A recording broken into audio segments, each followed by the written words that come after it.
Boy, there we go. Now maybe everything works. Dimitri, hello. Hello, Phil. How are you doing, buddy? All right, good. I can hear you. Hopefully everybody can hear you. Hopefully everybody's going to be able to hear our guest. You know, this is the first time. I'm doing a show from here with three people.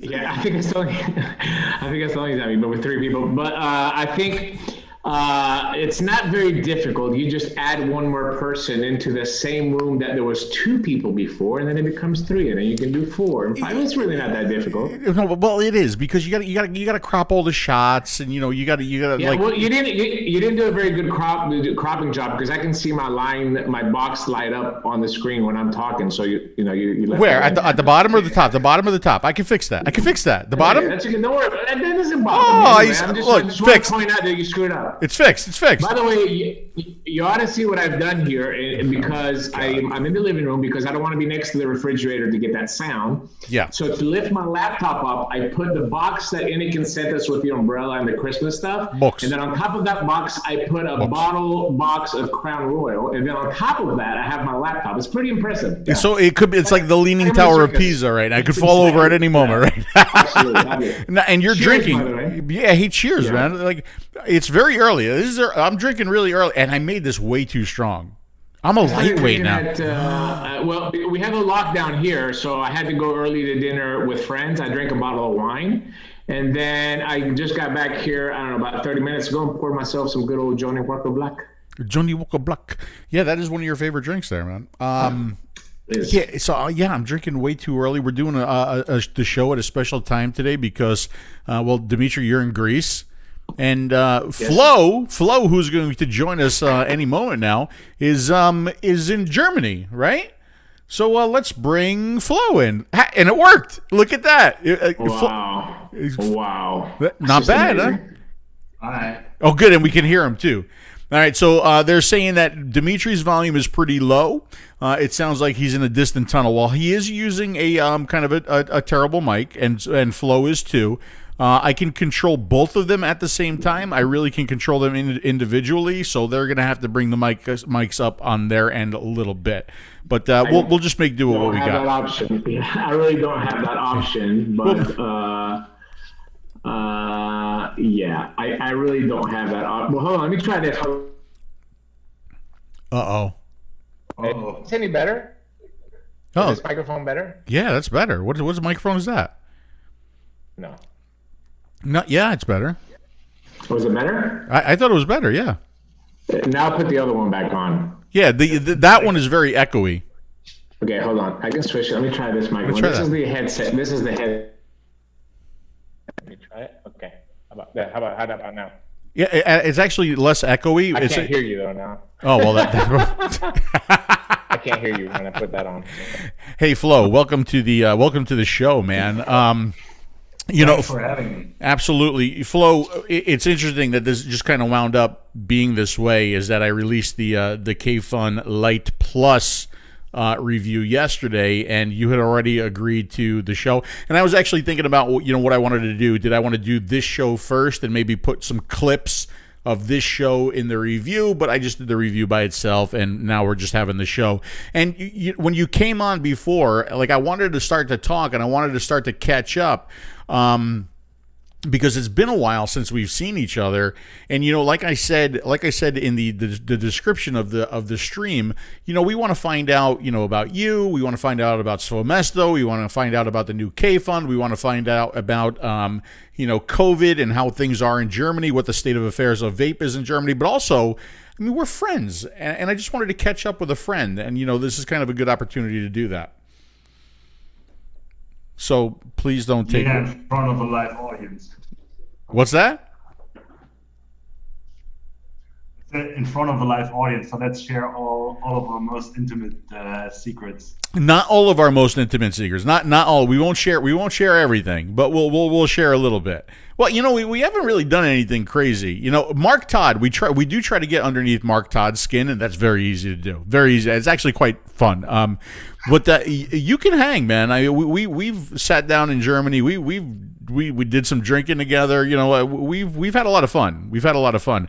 So it's one of those things where in the review world, it's hard. It's hard to talk about a product, to tell the truth about a product when you start to have relationships with the people that are behind the products, right? And you are definitely one of the relationships, that I've achieved, over the years.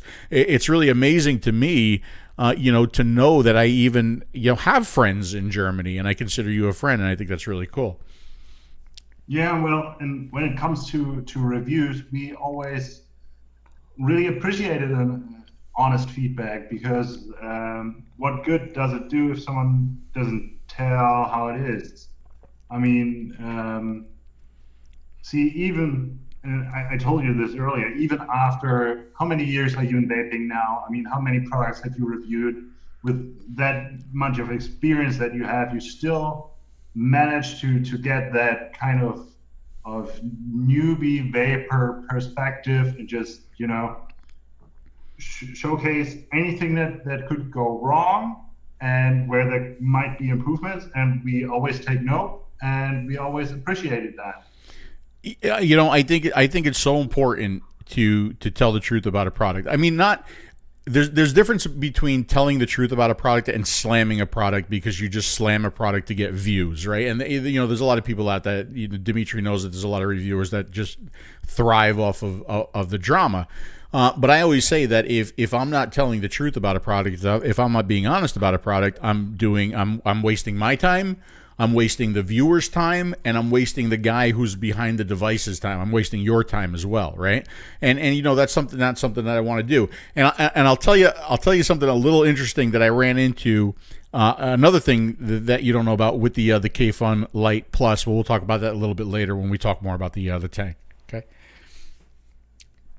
Dimitri, how are you, buddy? I'm muted, so I won't. So what was I going to say? I want to just make a few comments.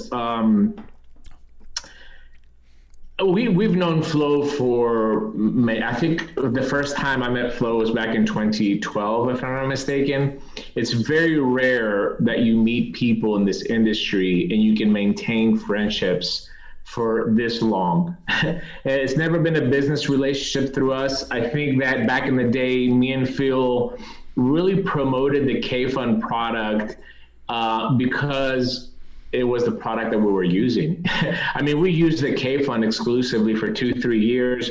I mean, we carried it on to the 2016, 2017 when me and Phil were walking around with Kayfuns and people were laughing at us. They're like, oh, what is that dinosaur of a tank that you're using? But the truth is that we've met a lot of people, but not a lot of people we can call friends. So it's a great honor for you to come on and hang out with us because we do consider you a friend. Also, it should be a huge honor for you because I do believe this is the first time that we have DP'd a German. I think so. It's a huge honor. The honor is all mine. And see, while you were talking just now, I was drifting off a bit to the past, and I think I've been watching you guys even since before I started with SvoëMesto, and I remember particularly that you did a build with the Kayfun 3.1 back in the day. Yes. Where you did something completely different, and that was before we even used cotton. I don't know if anyone out there can remember that there was a time where we did use cotton to rebuild atomizers. Yeah. And by the way, I think that might have been the first time that we've got to talking about different kind of bills and stuff like that in 2013 must have been. Do you know? Put out my Kayfun video was my micro coil build with cotton Kayfun video was the best Kayfun build on YouTube. It had my videos. I've made them all private now, but it had the more views and it was way better. I mean, Phil's was good, but my video was way better than Phil's, but it was way better than any 𝗂𝗵𝗶𝗹 video that was out there. I got so many comments when we traveled about that 𝗂𝗵𝗶 video. I'm very, very proud of it. So you're welcome. Hold on a second.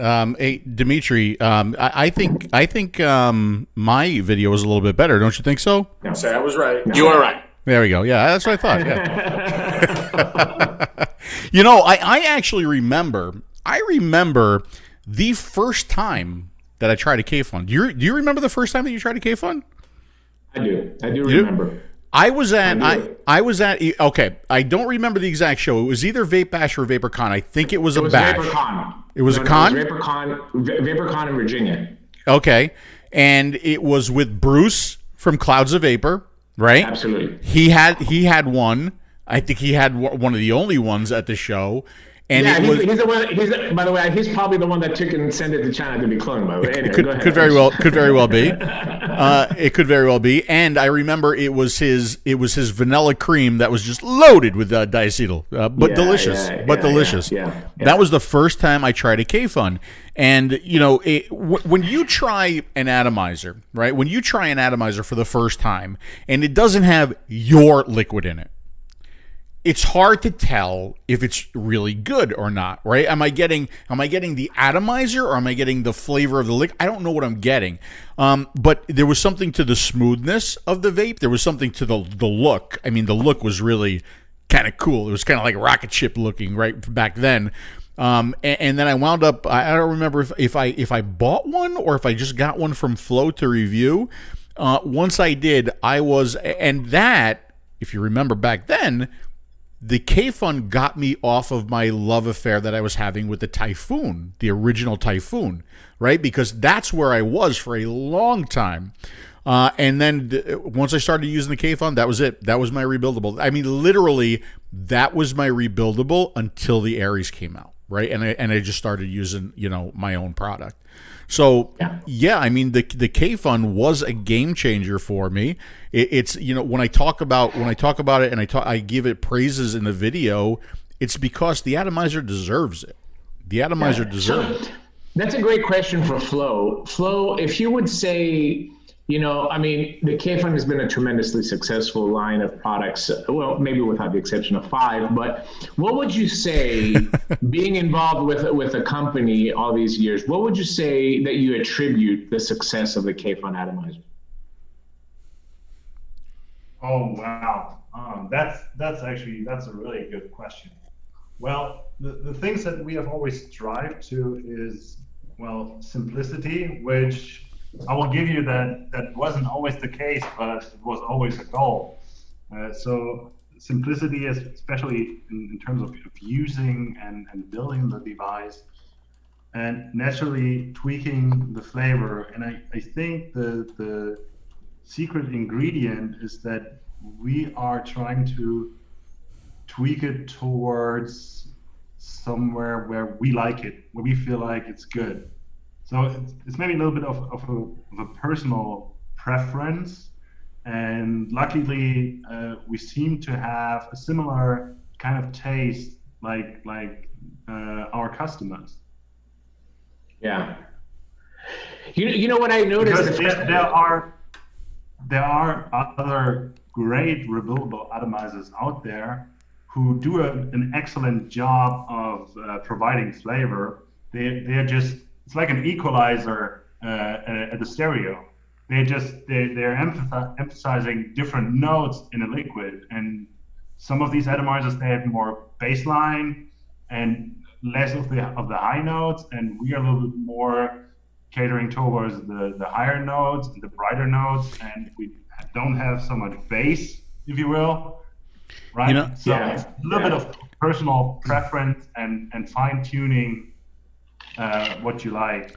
It's really interesting that you say that, and you talk about like an atomizer and an atomizer bringing out different notes, because I think it's true. And I think what happens is when somebody uses an atomizer for a very long period of time, right, and then they use another atomizer, sometimes they'll say, I don't get any flavor, right?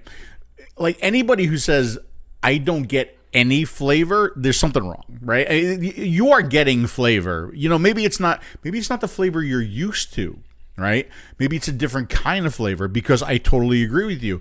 And there are people that use particular atomizers and particular builds for different kinds of vapes, be it tobaccos or be it bakeries or be it fruits. I happen to think that your atomizer brings out great flavors and everything. But I was just noticing the other day, I was using an Aries 2 with my green peach tea, and it just tasted fantastic, right? But I agree with you. I think different atomizers bring out different notes, but I also think you guys over the years, and I said that in the video, I said that in the review video, you guys kind of nailed it at this point. You got it dialed in. Right? Don't you agree? Like your chamber size, your angles, what's going on underneath the coil. I think you got it dialed in at this point. Well, there are certainly a few key facts that we have, refined and figured out over the years. And by now, I think we feel like we have a pretty good lineup. But there's still room for improvements and refinements. That we are still working on. To me, I will tell you what the Kayfun moment to me is, and always keep in mind that me and Phil are MTLers, and we have to preface anything that we talk with that. And we use this as a tool of nicotine delivery to stay off cigarettes, right? So in that form of MTL vaping, we're looking for two things. We're looking for flavor, which I am certain that the design of the 𝗵𝗵𝗶𝗹 is what gave me the moment for flavor, and we're looking for that draw that gives us that throat hit, which again the Kayfun in its early days was dialed into that perfect draw. And that feel that we had when we were drawing on the atomizer. But I will tell you one more thing that I noticed. The first time I met Eugene at a show, which a lot of people don't know that this atomizer is designed, Eugene is like the brains behind it. And of course, you have a small family team. Huh? Well, originally, like, what you mean is Sergey? Sergey. I'm sorry. Yeah, Sergey. Yeah. Is the crazy inventor from Russia? Yes, from Russia. Who did like the original first designs for rebuildable atomizer, and he was like he was coming up at the same time like 𝗍𝗓𝗄. So they were like neck and neck with wanting to do something that you can rebuild yourself, and this is where the or phrase on the box, designed in Russia, made in Germany, comes from. Because Moscow is where this whole idea was started. And these days, when we are talking about product development, naturally there's more than just one person who has a say in it. Sure. And but everybody contributes their perspective, and these joint perspectives of design, usability, innovation, etc., is what makes the dough. Sure, I get it, but you still need to have that one passionate, crazy person behind it. You know what I'm saying? Like between me and Phil. Phil is like, when he gets to talking about something, like when an idea comes to him, he's like all in. He is very expressive, very passionate, very, he really gets into it. I'm more reserved on that front, but you need to have that person that's going to drive, and you need to be able to drive, not so much innovation, maybe innovation back in the day, but you need to drive accessibility, ease of use for the consumer, even marketing, even how you're going to, present a product when you put it out to the market. You need to have passion. And in a world where, in 2012, there were 5 modders, and today there are, 500 modders or 5,000 modders, right? There's a whole lot more competition. I think you need to have that drive and that passion to continue to be able to compete. Well, yes, but besides the competition, I think that the market itself is way more demanding about the out-of-the-box performance. If you remember back when, back in the good old days, when there pretty much wasn't anything on the market, except a few very small niche brands who did rebuildable atomizers. People were way more willing to experiment with coils and different wires and flat wires, and that was even before the first Clapton coil was built. Like, people were twisting their flat wires to get whatever kind of stuff, just so they could tune and tweak their performance of their atomizer to their liking. These days, even a rebuildable atomizer has to work out of the box, and it has to work great even for a beginner with a basic build that is maybe a little bit crooked and the cotton isn't perfect. It has to do its job. And I think that's one of the key challenges that we have faced over the years and that we have tried to manage, is to create a product that works for the experienced builder as well as for someone who's new into rebuilding and wants to start it. You know, I think you've done that, and I think that was really kind of Dimitri, and that was the thought that we had in mind when we were doing the Aries and the Aries 2. But so, like, walk me through the. By the way, first of all, I do feel that you need to have like a conference or a little get together or a little meeting with 𝗍𝗵𝗋 to increase the number of O-rings in your tank a little bit. I don't think there's enough of O-rings in your tank, so I think we should work on that a little bit. But walk me through like the where Kayfun started. How did you get involved in the company?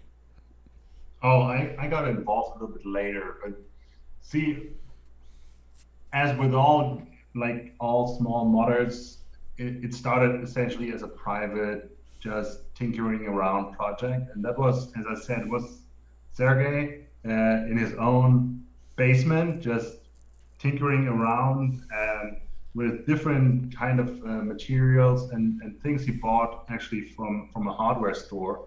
Like he built like the first mod, the first like bottom switch mod from like pipes and the switch from a car or something. So like readily available parts from a hardware store, really kind of crazy. There are actually some pictures on the SvoëMesto Facebook page where you can look that up if you feel like it.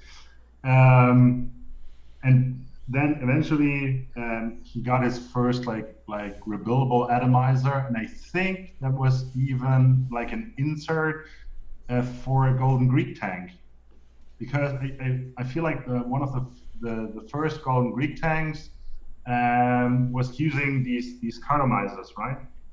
Yeah. So yeah, he's just trying to make it better. That's what he was trying to do. And Sergey made, I'm trying to recall it correctly. I mean, it's a lot of history and it's a long time ago. But I think he made an insert for that, and then eventually he made his own tank based around that insert. And then I think in 2011 he had like the SvoëMesto V2 system figured out, and that was actually manufactured in Russia, and it was with the first regulated mod, and it was a big puzzle, and had the Kayfun V2 on it that was, modular, and you could expand it and with hybrid connections and very, very small batches. And what he used to do, he used to post everything on a forum, and that was a Russian forum. Now we got quite a few people in Germany who used to live in Russia or the former Soviet Union, and two of our principals actually are people who have family in Kazakhstan. So, and naturally, because their native tongue is Russian, they are also on Russian forums, and they picked that up and they organized the first like bulk order to Germany of this SvoëMesto system. And a little bit later on, this was where the company was founded because this system was super popular in Germany, and people picked that up on Facebook, and they wanted more. And Eugene saw an opportunity for that, and he said, what we got to do is we got to bring that to Germany and improve the production quality and accessibility. And then these two essentially founded the company, and Arkady joined, which is our head engineer. He joined a little bit later, and these are our three principals now. And so they founded the company in 2012, and I joined them in 2013. How did you know them? Were you friends with them, or did you just apply for a job? Well, I kicked the smokes in 2012, and then I became interested in the whole subject very, very quickly, and I joined a couple of vape meets, and they were like just I had these little like C4 cartridges with the ego batteries and everything, like the standard kit. And at these vape meets, people were bringing like entire collections, and they were just loaded with the blingiest of bling, all the golden Greek stuff you can imagine. And yeah, and some people they had Kayfuns. Back then it was the Kayfun V3, the grandfather of today's atomizers, if you will. And they were just praising this thing, and they were, mouth to mouth selling it to me. And I was just like, come on, get away with that. Nobody needs a big device like that. I'm good. I got these small little things, and that's all I'll ever need. But eventually, SvoëMesto released the Kayfun Mini V2.1. which had the same size as my CE4 cartridges. Hey guys, I don't mean to interrupt, Flo. I got to walk away for just 1 second. This is what happens when you do a show at 3 o'clock in the afternoon. Dimitri, can you take it for a second, please? Someone's at front door. Go ahead. Finish your story, Flo. Wait, I can show you. I got it right here. So the Kayfun Mini V2.1. I don't know if I can get it out of this thing now. That's one of my favorite atomizers too, by the way. Yeah. The Mini. So it's tiny. It's tiny. It's stuck in here now because it had been sitting in a between for I don't know how long. But I thought it was a good idea to get this as my first rebuildable atomizer, and let me tell you, I spent weeks on the SvoëMesto support forum because I could not get this fucking thing to work.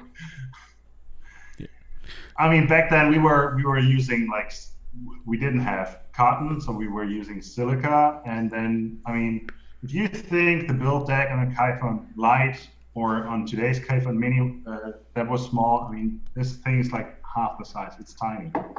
So it was precision at work, and I'm not the most precise guy in the world. So and spending so much time on this forum, on this Facebook group, eventually got me in contact with Eugene. And we were occasionally just chatting privately and exchanging ideas. And one day I said, you know what? I think you've got great products, but your marketing is shit. Right? Your communication is not good enough. And that's when he essentially said, so why don't you do it? That's crazy. I had to think about that for a moment. And then I started doing that. And first it was just like a small job that I did next to university. And then the hours just started piling up because, it was a young company. There's a ton of stuff to do. And so I got back talking to Eugene, and I said, okay, you know what? we got to make this serious because my hours are increasing and there's still so much work to do. And then they hired me full time in 2013, and here we are now, 7 years later, still doing it for them. What's the hit? Just a second, Phil. I just want to point this out real quick. This is the second modder that I hear that started his modding career by trying to fix 𝗵𝗔's stuff better. because 𝗍𝗵𝗂𝗊𝗂, 𝗍𝗵𝗂𝗊𝗂 in Greece, he was a body man. He used to work on cars and fix cars that were wrecked. And I asked him, I said, how did you get started into modding? I asked him this back in 2013 when I was in Greece interviewing one time. And he said, I bought 𝗵𝗔's, I don't know, it was Odysseus or one of these atomizers back in the day. And I made it better. And then my friends used to bring me their GG products over so I could make them better. And then eventually that turned into a modding, and then it became, 𝗍𝗵𝗂𝗊𝗂. It's just how many careers 𝗵𝗔 has launched. It's unbelievable. It really is. Not to mention, a golden Greek. Yeah, I mean, not to mention virtually carrying the O-ring world. I mean, really. Yeah, absolutely. Very, very Keeping good. rubber in business. Skin and condoms. What's the history of the Kayfun name? Where does the Kayfun name come from? Kayfun, well, it's like what's the word I'm looking for? It's like a loose term. Yes. Colloquial is I think what the word is. So it's a colloquial term in Russian for the relaxed one, if you will. The chill one, the relaxed one. Yeah, exactly. Okay, and I kind of made a joke of this in the review video, but the correct pronunciation is Kayfun, correct? Well, it depends on what part of the world you're in. No. No.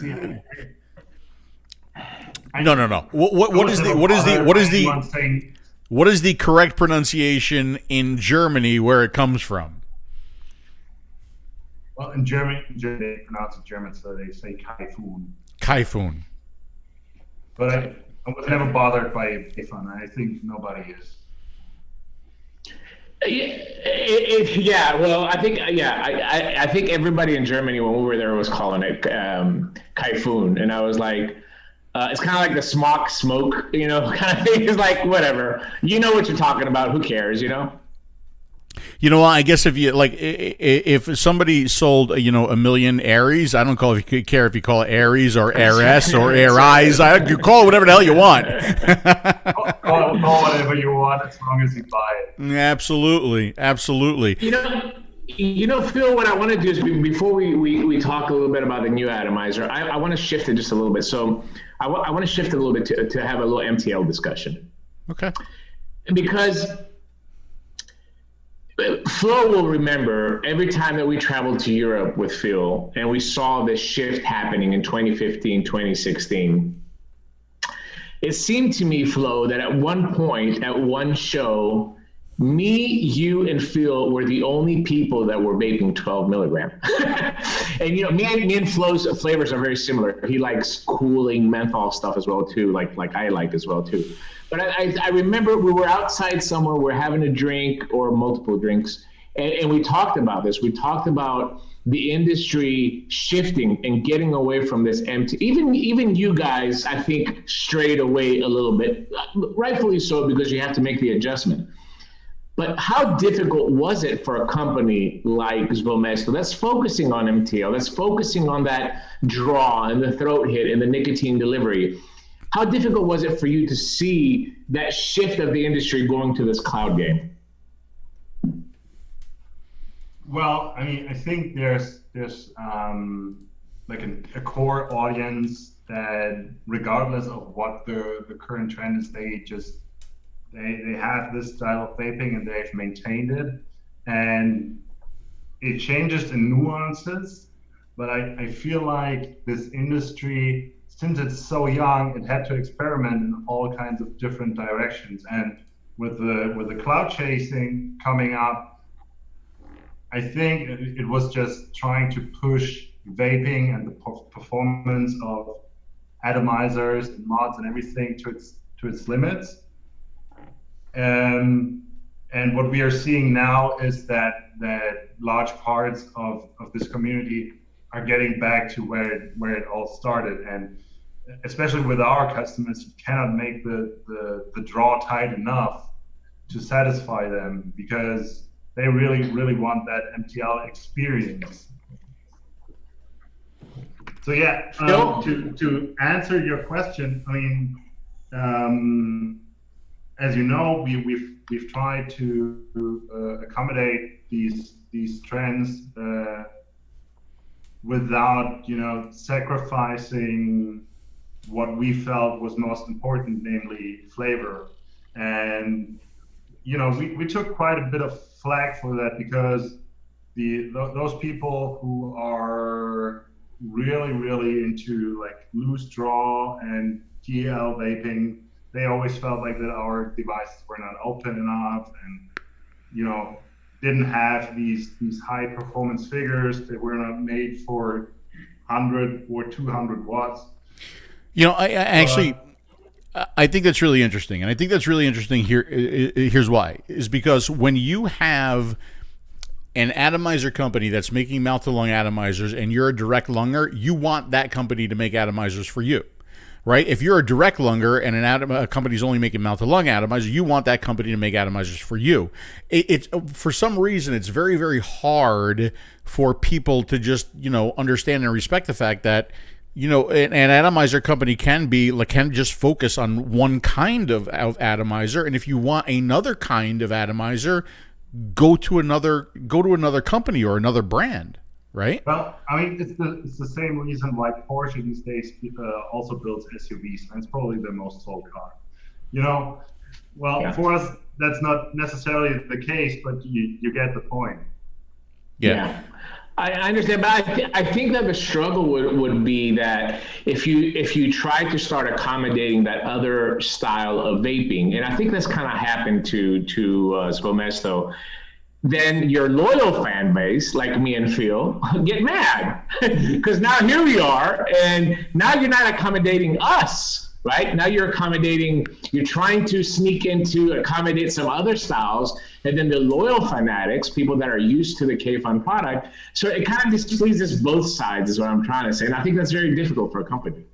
Well, see, what we have tried to manage is to offer something that caters to almost every taste. So I came up with that slogan, a Kayfun for everyone. Somewhere in 2017, and by now we have expanded our product portfolio across the MTL and the DL branch, as well as for the more like premium focused audience who want something really high end, and towards the entry level budget focused devices, at least if you can say that for the German manufactured product. Right. I think your pricing is on par. I mean, for something like that, you have pricing that's affordable, and you have, of course, the high end. I think when you look at high end MTL atomizers, I think you would agree the majority of them are in the €175 and up range. It's very difficult to find something sub 100 when we're talking about a good hand-produced, high-quality product. It's very, very difficult in this market to find it under €100. Yeah, and I want to talk more about value, especially when it comes to the new Kayfun Light Plus, because there's obviously more value in that atomizer. But Dimitri said something before that kind of struck me, because I remember how I felt. I'm going to go ahead and put this up on the screen. So here's the SvoëMesto website, and you can see MTL atomizers and you can see DL atomizers. And I remember how I felt when the Kayfun 5 came out. And well, Flo, I mean, you know how I felt when the Kayfun 5 came out, right? So still my go-to. I felt betrayed, right? I felt betrayed, and I think a lot of other people felt betrayed too. And I think the reason why it was just the name of the atomizer, right? Because Kayfun was always known as one of the best mouth-to-lung atomizers that you can buy. Back in the day, there was no such thing as inexpensive rebuildable mouth-to-lung atomizers. They were only high-end, right? And then we started to see more, inexpensive ones and mass-produced ones come out. But I remember when that Kayfun 5 came out, and I'm like, wow, you guys are not holding true to yourself. You're following the trend. And my only issue with it was, I was fine with it. But don't call it the Kayfun, right? That was my biggest issue with that atomizer. And we've talked at length about that. Yeah, well, the Kayfun 5, when did that came out? I think in 2015, 2016, somewhere around that. Somewhere around there, yeah. And that was following closely the Kayfun 4, which pretty much divided our audience in half. One of them they were completely mad in love about this atomizer, and the other ones were just mad. So we had to follow up with something that was a little bit more simple, and at the same time we were trying to meet different styles of vaping and different demands, different trends with one product, which in retrospective probably wasn't the best idea, but at that point that was within our capacities. So that's what we did, and by now we understand that different atomizers have to be way more specialized towards different styles, and they have to be distinct and separate. Yeah. That's what we are doing today. Yeah, and if I remember correctly, and I don't remember a whole lot anymore, Dimitri will tell you that. But if I remember going back to the Kayfun and that particular model, it actually came more restricted direct lung, and to get it tighter, you had to buy additional pieces, right? Am I right on that? Yeah. And again, I think, but hold on a second. I think that added to me feeling betrayed, right? I mean, I'm buying a Kayfun. I know what a Kayfun is supposed to do. Wait a second. Now I got to buy additional pieces and parts to turn it into what is supposed to be a Kayfun, right? Well, that is because, we have always worked very, very closely or with a close ear towards our customers. And so when the Kayfun 5 came out, there were just people complaining about the draw not being tight enough. And in the other direction, there were also people complaining that it was not loose enough. So it was pretty much, or it still is, an atomizer that is sitting in between two worlds. It's like a connecting piece in between direct lung and MTL vaping. And we couldn't make the draw any looser on this device, but what we could offer was an inexpensive solution for those who bought the Kayfun 5 and who wanted to have more restrictive airflow with these inserts for the air hole. Right. So that's what we did. What we've always done is when we get feedback for a product that lends itself for an easy solution, an easy, inexpensive upgrade that we can make for people to buy, to tweak and optimize the atomizer towards their specific needs, then we will usually do that, and we will offer that. I think I think you will agree with me also to say that I don't think it was exactly marketed correctly as well too. You know what I'm saying? It's like it's something that we see lately, like these kits coming out and you don't really know if it's MTL or DL, whatever it does. And I think if you're not a fanatic and you're not online constantly, you hear Kayfun, you're gonna buy Kayfun and you think that you're gonna get an MTL. I don't think it was explained maybe in detail how it comes out of the box. And I think a lot of the people that bought it expecting to have the previous 𝗂𝗏 experience were a little bit disappointed. But we bashed them enough. I think the 𝗂𝗏 we really would put a whipping on Flo and the whole company on it. And yeah. But I think it's only fair to discuss it, because if we didn't, I think what you understood, Flo, between at least me and Phil in the discussions that we've had privately, is that we say it because we care. Like, if we didn't care, I don't give a shit, whatever. But if somebody cares about the product, if you have such an intimate relationship with a product, like me and Phil we had a really intimate relationship with the 𝗂𝗏. And even in this latest one, because you said to me, a month ago, immediately I built it. Immediately, as soon as I started vaping, I was like, okay, it's a 𝗂𝗏. That's how you know a product is good and it's been on the market for so long. You vape and you're like, okay, this is a 𝗂𝗏. I didn't post any pictures because I didn't want to have the internet police after my ass sending me private messages and stupid shit like that.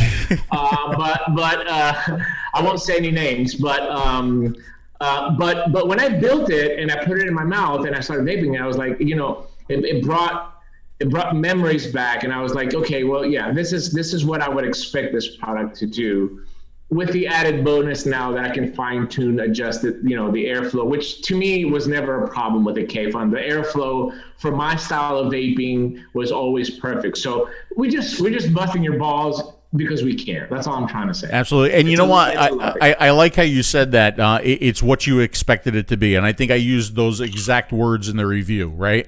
When you're going to vape a 𝗂𝗏, you're expecting something, and that's exactly what I got from the atomizer. I got, the great draw, the great mouth-to-lung draw, the great flavor. And, I want to talk more about the 𝗂𝗏 Light Plus, because I also called it what I felt it was an elegant vape. And I'll talk about why, I thought it was an elegant vape. So yeah, I think one of the big problems today, though, too, is, and it's kind of a little bit about the reverse of what we were just talking about, right?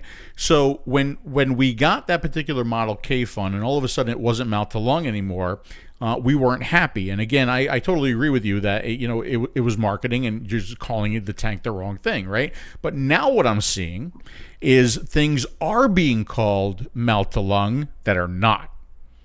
That kind of bugs me in the industry right now. All right, it really does bother me when I see coils being called mouth to lung coils. When I see this tank or this pod does mouth to lung vaping, and they're just using it. They're just using it because now, believe it or not, today mouth to lung is the buzzword now. Right? Yeah, who would have thought? Who would have thought it? Who would have thought it? So you can actually see these. It's funny because I just talked about that in a different industry. These shifts of definitions and categories, these apparently occur in all kinds of industries.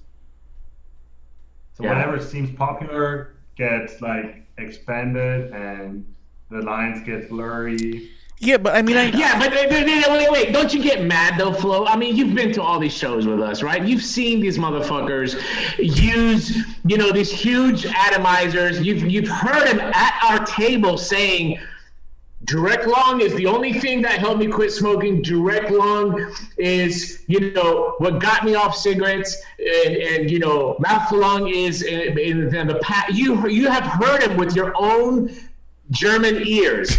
and now they're making mouth to lung atomizers. Come on, that has to make you mad. It can't be just me. No. Why would it make me mad? This shit. I'm out. I'm leaving. He's not being truthful. Yeah, he's not being truthful. He's being diplomatic. No, first of all, I mean, there are different kinds of players in our industry, and we have known that for a long time. There are those who are in for the quick money, and there are some who are in for the long game. But I think the only thing that really, really matters is to get people and keep people off of cigarettes. And I think that's a message we all three can agree upon. And if there's just just one guy out there who quit smoking using whatever sub-ohm tank there is, more power to him. No, I agree with you. I totally agree with that. Nobody's disputing that. I'm talking about the people that blatantly were against mouth-to-lung vaping, blatantly, because at the time sub-ohm was popular and it was selling, and this is the persona that you have to put out there. You have to put the persona out that, oh yeah, clouds, bro. This is clouds is what got me off cigarettes because that's what's going to sell my product. Yeah, and now all of a sudden. Yeah, I mean, but cloud chasing was all the rage a couple of years ago, and it was super hyped, and a large part of the industry was super into it. But that's the thing with trends. And see, sometimes I feel like that this industry, when it comes to these kinds of trends, it even goes a little bit in circles. Take, for instance, bottom feeders, squonkers. I don't know, is squonking currently a trend, or has it died off currently? I would consider it dying off, right? Yeah. Although I would. It's going to make a comeback next year. I will make a prediction that it will come back maybe 1 or 2 years from now. I will make another prediction. Because it always does. I will make another prediction. It's only a matter of time before we see a squonking pod. Yes. Only a matter of time. Right? Yeah, I mean, YiHi kind of did that with that small device, that little automatic device. YiHi kind of did that, but yeah.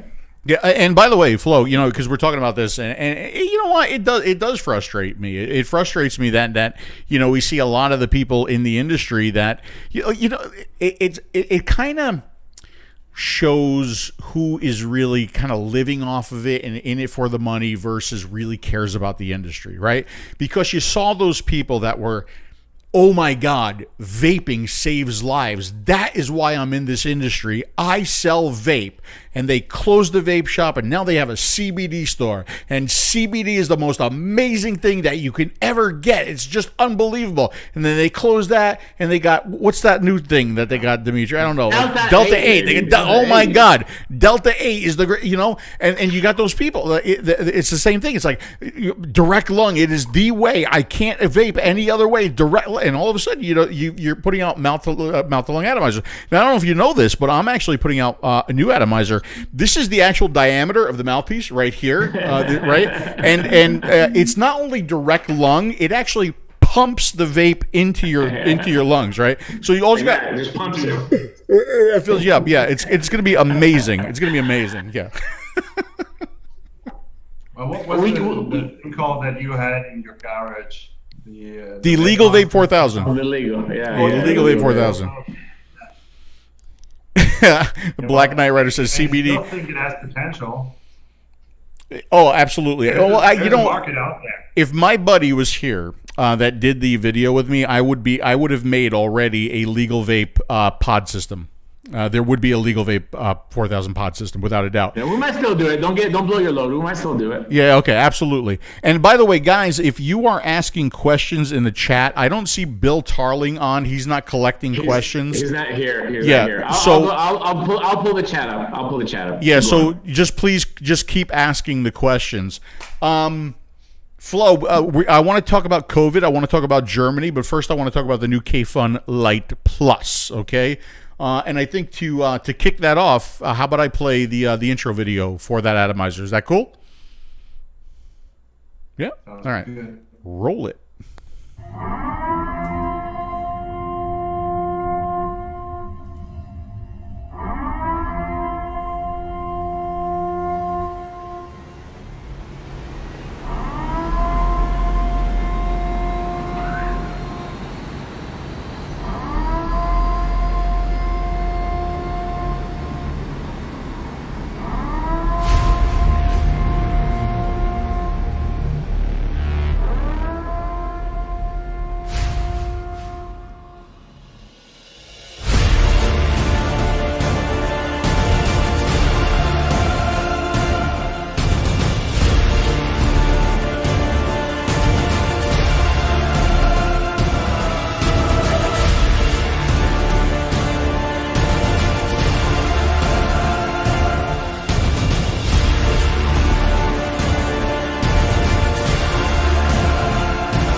So, Flo, obviously the need to adjust. I mean, everybody's doing it now. Wait, hold on. Hold on. Before we get into that, I just want you to let you know that I did send a copy of that video over to Bear so that he knows how to make the next video for one of our types. Okay. Really well done. Really well done. By the way, Larry just came in the chat. I guess he just woke up from his nap. Flo, adjustment of the airflow under the coil. It's all the rage in 2020, right? So did you feel that you had to do that right, like immediately right now in order to compete in the market? I didn't even know there were other people doing it. I had this idea for a while now, and the idea with the Kayfun Light Plus, see, it serves two purposes. One was we wanted to improve upon the Kayfun Light. From our customers, we knew that it had a few weak points. We wanted to improve the NTL performance, and especially the performance in the tighter settings. And we wanted to showcase this idea that we had with the Aerocon airflow design. So for us, that was the logical next step in evolution for airflow design, and the Kayfun Light Plus is the first atomizer in our lineup who goes that step and who showcases that technology. Yeah, but just to let you know, somebody in the chat is asking for a stainless steel section for the Kayfun Light Plus. If you're gonna monitor the chat field, do you want me to monitor as well too? I figured we could both do it. We could both do it. Okay. And by the way, of course, if you do a metal section for the Kayfun Light Plus, it will also work with the Kayfun Light because they are backwards compatible. It's really just the core that's different, right? The build core. So there were a couple design decisions that I thought were interesting. The biggest one was the standard insert versus the mouth to lung insert. I want to talk to you about that a little bit. But I do want to say the value add that you're getting on this atomizer, right? The value add really is the Dome Plus. Right, because when you got the original Kayfun Light, if you wanted this look, you had to pay additional money, right? And even if you did pay additional money, you didn't get this ring on the top. You got kind of an exposed top, so that when you put the mouthpiece in, the O-rings showed. I can't tell you how much I love this look. Not only do I love this look, but boy, this is a mouth to lung mouthpiece, right? It's terrific. It's terrific. And that's why I said in the video, I feel like it's an elegant vape. There's so many mouthpieces that are so big these days. When you go to something like this and you use it and you're a mouth to lung vapor, it's just something that's really enjoyable, and I really enjoyed using this. I'm going to continue to use it, and I love the fact that the Dome Plus came with it. Yeah, thank you. Well, actually, just for the drip chip, that is part of a new lineup that we released earlier that year, and it's called Figura. And there are a couple of different versions that we have, and that can be purchased separately if anybody is interested. Interested. I want some of those tips. As for the Dome Plus. Well, we wanted to give the Kayfun Light Plus a distinct look that separates him from his predecessor. So that's what we did, and that's why we included it in the box. Because otherwise, these two products, they would look too similar, I think. Absolutely. Yeah. Absolutely. It was a great idea, and it's a great look as well, too. I was very, very pleased with the packaging and what came in it. Let me get to a few questions to answer them really quick, if you can, kind of like lightning, because Babak Maham is having a fit. Is it really needed to buy that extra airflow for Plus or not? Who's the question for? Go ahead, Flo. Not you. Obviously, Flo. He's the guest. Unless you work for SvoëMesto as well, too, undercover. I didn't know. Well, no, because I actually have a similar question, but so go ahead. I don't know. I'm not sure if I got the question correctly, but if he refers to the 𝗵𝗶𝗹 pin, like this upgrade pin for the airflow control, that is like specifically tuned towards the very restrictive setups. So let's say 1 millimeter and below. There's quite a large part of our customers who prefer a very, very tight draw. And during our testing, we have noticed that this kind of pin, we tested several different ones, and that this specific pin improves performance in a very, very tight scenario. Yeah. So I guess the answer. That's your answer. Yeah. So I guess the answer is it really depends on his style of vaping if he wants it really, really, really, really tight. Go ahead, Phil. Yeah, so I want to expand on that a little bit and also say there are people looking for a close-up of the atomizer. I put the review out yesterday.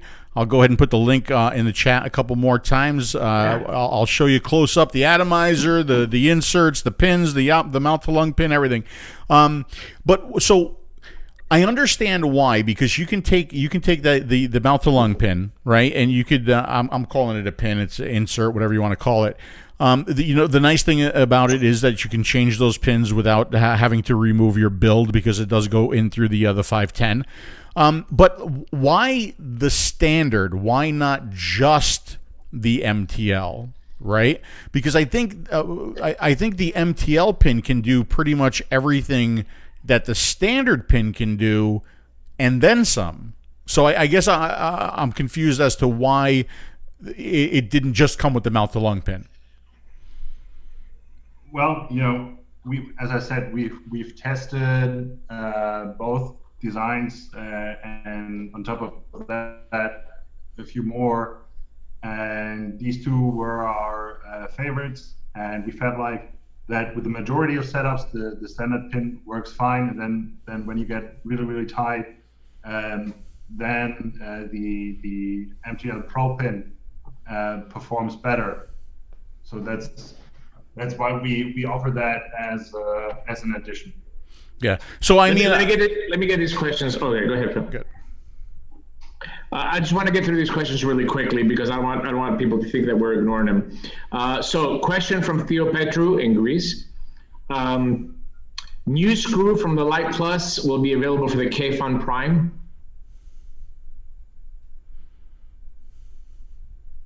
I don't even know if I understand the question. I'm assuming did you change the screw? What screw? The build screw? I'm assuming he's saying the build screw, yeah. They should be backwards compatible, no? Okay, Theo, expand if that's the build screws on the Kayfun Light and on the Kayfun Prime, they are interchangeable. They are the same. Interchangeable, okay. Will there be an Ultim? This is from Vinyl Pimp. Will there be an Ultim tank for the Light Plus? That's a nice question. Well, all the Ultim tanks that are available for the Kayfun Light are compatible with the Kayfun Light Plus. So we have a variety of different domes and long mode and windows. And if you are into Ultim, we got the new drip tip. We got the standard drip tip in Ultim. We got you covered. We got everything in Ultim. Kai Menhardt says, Kayfun Light Plus, that's the best light ever. Ask Flo if there's a chance for a glass or steel tank for the Kayfun Light Plus. Yeah, well, that's a question we get frequently. I'm not sure that we can do a glass or a steel insert instead of the window. So what could be a possibility is like a full steel tank that you would screw on instead of the one with the window. The question is, why would you do that? Since PSU and Ultim are so durable and so reliable, I don't really see a need for it other than maybe aesthetics. But yeah, I mean, we've heard the question quite a bit, and we will see. 𝗂𝗵𝗵𝗀 says about the pin, meaning the air pin, that adjustable air pin that's on the bottom for a Kayfun Prime. That was the question. Oh, well, I can't say too much. What I can say is the Aerocon system is not compatible with the Kayfun Prime as it stands, so there's no like quick solution to do Aerocon on a Kayfun Prime, because the airflow system is just entirely different. But what I have already said is that the Kayfun Light Plus serves as a showcase for Aerocon, and I think this kind of airflow design will probably stay with us for longer and will find its way into different products in the future. Last question from you, from the chat. Will there be, of course, a DLC edition soon?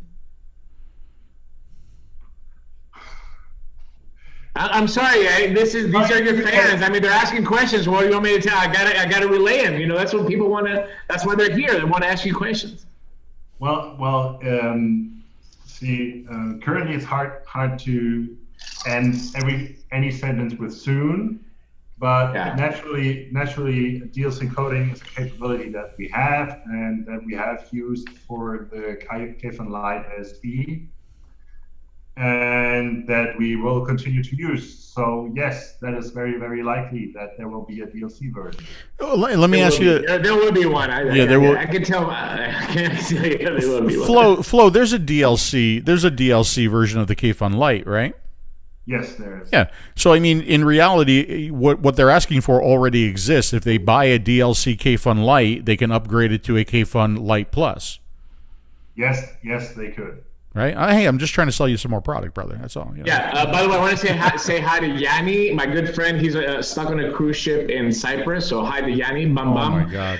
Also, does the new airflow pin work with the 2019 edition? No, absolutely not, because we have changed the internals of the build deck. But if you have a Kayfun Light, then you have the option of upgrading, but you have to get the Plus upgrade for the Kayfun Light, which we offer separately. So this would be the entire build deck that screws into the base, and that includes the airflow pin. Yeah, so you basically remove the build deck, and the new upgrade comes with a pin and a new build deck to replace into your 2019. You just screw the old build deck out, and you put the new in, and you're done. And then you get the same performance that you would get from Kayfun Light Plus. So I just have it up on the screen. Here's the MTL Pro upgrade. Here's the Plus upgrade. So the MTL Pro upgrade is going to be just the pin, right? Exactly. And then the Plus upgrade is going to be the core. So if I go to the, it's just this part right here. So what it really does is just replaces the build deck core so that it will work with the pins, right? So you don't have to spend the full price if you want to upgrade your Kayfun Light to a Light Plus. You're going to pay much less, right? Also, hi to Petro Nicoletto from Crete. It's early now, so a lot of Greek people are watching us as well too, because we changed the time to an early time. What is the website that sells them all? Asks us JJ. If you're in the United States, I'm assuming you are JJ. Vaping, right, Phil? You know better. Vaping and 𝗐𝗂𝗍 USA. 𝗐𝗂𝗍 USA. For the States, and then internationally. Well, usually I would redirect you to our vendor map, but since we are currently in the middle of building a new website, that is a little bit broken. But then again, in the European Union, you can order directly through us, or you can send us a message if you are in Greece and you want to purchase the product through a Greek vendor. That's not a problem. We have partners in Greece as well. Do the Greeks, do they sell originals or knockoffs? What do they do? They sell originals. Vaping Experts here in Greece is I think that they're authorized dealers. So Vaping Expert brings it in, and then they wholesale it to other stores in Greece. But you can go to Vaping Experts and get the stuff. Yeah. And look, Kayfun in Greece has a really good name because there's a lot of Greeks at MTL. It's very, very simple. It just all boils down to that. So I think in countries, when you look at Germany, France, Italy, Greece, countries like that, these products do well. Our products do well, right? So obviously a product like Kayfun is going to do well. It's very geographically, dependent on the style of vaping that you find in those countries. Yeah, just to clarify too, when I looked yesterday, Vape and Art usually carries all of SvoëMesto and Kayfun. They did not have it yet on their site, but Decodes USA did. So I'm sure it'll be there soon enough. Yeah. Well, next, up to you, Phil. Huh? No, go ahead, Phil. I was going to say I covered all the questions. So okay, yeah. Well, I see the latest question, so let me go ahead and respond to you, Craig. Let me tell you something, Craig. I happen to be using in my Kayfun Light Plus right now the number one best-selling flavor in the unsalted line, the delicious watermelon peach. Flo, have you tried this flavor, Flo? Not yet. Oh my God! He doesn't like it. He likes my stuff. He'd like cool citrus. I know what Flo vapes, and he would not like your stuff. Flo, you have not experienced a Kayfun until you've put some of the number one best-selling flavor in the unsalted line, the delicious watermelon peach, in there. It's amazing. Well, send some over, and I will make a review. Absolutely, yeah. We'll get some right at you. I'll send you some cool citrus. Don't worry about it. I know what you like. No, you know what you got to send me is that green peach tea with mentholated green peach tea. Yeah. Really? Yeah. Oh, mentholated. I missed that stuff. That was really good. Yeah, that was a good liquid. That was one of my best all-time liquids. I think a lot of people that have, like, I never was a menthol smoker, and you weren't a menthol smoker either. I find it really interesting, but our palates are very, very similar, like the way that we like stuff. I remember one time you let me try something, I think it was in Germany at the Hall of Vape, the first Hall of Vape that I came. And then you're like, nobody likes this. And then I tried it, and I was like, shit, it's delicious, So it's really, really interesting to see how the palates are like that.